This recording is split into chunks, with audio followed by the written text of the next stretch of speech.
Il y a, me semble-t-il, une expression d'une colère forte, du désespoir, du désarroi de nombreux salariés, de nombreux agriculteurs, de pêcheurs, de chefs d'entreprise, du fait d'une situation économique difficile, de l'évolution aussi de la mondialisation.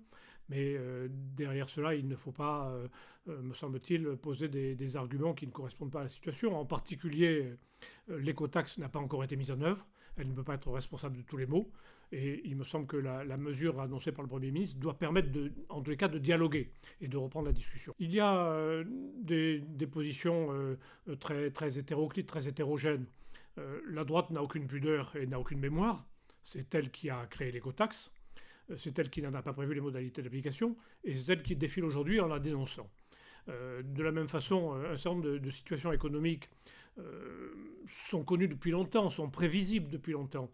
Et il n'y a pas eu, me semble-t-il, les démarches, les efforts nécessaires pour anticiper et pour prévoir. Il y a, en particulier dans la filière porc en Finistère, une absence de solidarité et d'organisation, me semble-t-il, qui est très dommageable, au point qu'aujourd'hui, un abattoir au cœur d'un bassin de production disparaît. Et j'entends des discours autour de la réglementation, autour de la fiscalité, où l'on voudrait tout faire disparaître.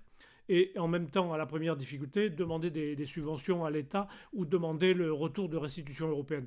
Qui finance les subventions? Qui finance les restitutions? Sinon l'impôt collectif de tous. Donc je crois que, voilà, c'est un peu un coup de colère, mais la colère ne peut pas être durable. La colère, une fois passée, on ne va pas ressasser en permanence les difficultés du passé, le manque de prévision, les erreurs. Il faut, je crois, se projeter dans l'avenir et voir comment la Bretagne rebondit. Elle en est capable.